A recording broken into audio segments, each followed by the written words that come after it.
Hello, I'm Iain Howie from Stuart Council of Voluntary Service, and I'm here to introduce this short film on defibrillator use.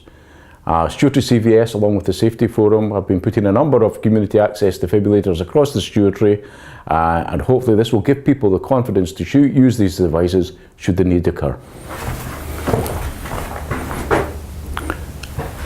On encountering an unconscious casualty, the first thing you must do is ensure that it's safe for you to approach them. A common cause of cardiac arrest is electrocution, so check if there's any electrical appliances near about them, and if they are, bear in mind they may be live. Once you've determined it's safe to approach your casualty, what you have to do now is check their response. You do this two ways, both verbally and physically. As you approach them, you say, "Can you hear me? What happened?" If you get no response, you give a shake to the shoulders, a shoulder shake. If you're getting no response at that stage, what you're required to do is shout for help. You've got to shout out loud. It's no point being shy or calm. You've got to really belt it out. So, help! I need some help here. After shouting for help, you're going to check if your casualty is breathing. You do this by opening their airway with 2 fingers to the forehead and 2 fingers under the chin, and you tilt the head back to ensure that the tongue isn't blocking the airway. You then put your cheek down as close as you can to the mouth, and you look, listen, and feel for normal breathing, taking no longer than 10 seconds to do this. You don't confuse normal breathing with agonal breathing. Agonal breathing is described as being gasping, shallow, shaky, anything basically which isn't normal breathing, and that's a strong indication that your casualty has experienced a cardiac arrest. Once you've determined your casualty isn't breathing, you then must contact the ambulance service. Before you do anything to your casualty, you have to ensure that that call is put in. Even if it means leaving your casualty for that period, that's what you must do. Once you've contacted the ambulance service or got somebody else to do that on your behalf, you must start doing chest compressions, CPR. You're aiming for the middle of the chest. What you must do is with the heel of your hand, go for the center of the chest, and keeping your arms locked, start compressions.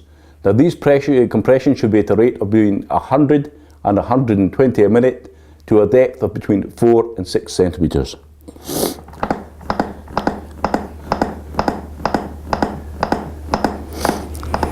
Once you commence CPR, you must maintain it until either the arrival of assistance via the ambulance service or somebody comes along with a defibrillator. There's a lot more of these in the communities nowadays, so it's very important that people will appreciate where they are and basically how simple they are to use. Okay. Defibrillators nowadays, most of them are semi-automatic, and they talk you through the procedures, how they work. So, on opening up the defibrillator, you press the on button, and it's going to tell you exactly what to do. Apply pads to patient's bare chest. Plug in pad connector next to flashing light. Okay, and the device will continue to repeat its instructions until you've complied with what it's asked. So first of all, it asks for apply pads. Plug in connector. Apply the pads.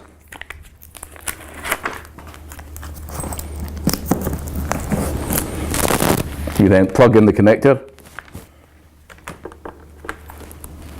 Apply pads.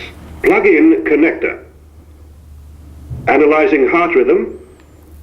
Do not touch the patient. Okay, so you keep clear of your patient for 2 reasons. Shock advised. Charging. Stay clear of patient. Deliver shock now. Press the orange button now. Shock delivered. Paused. Start CPR.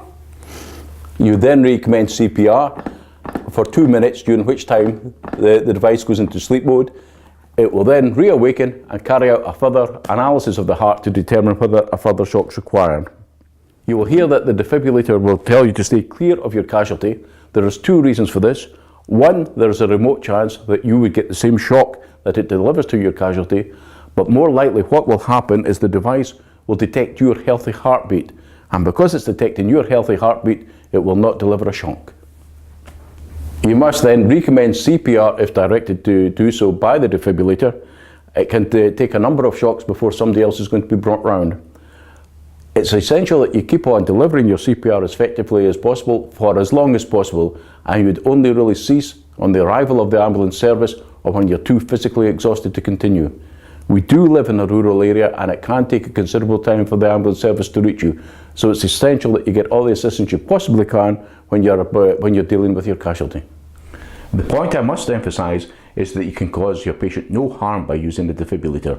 If they don't require a shock, it simply won't give one. So have confidence in using them, you will save lives.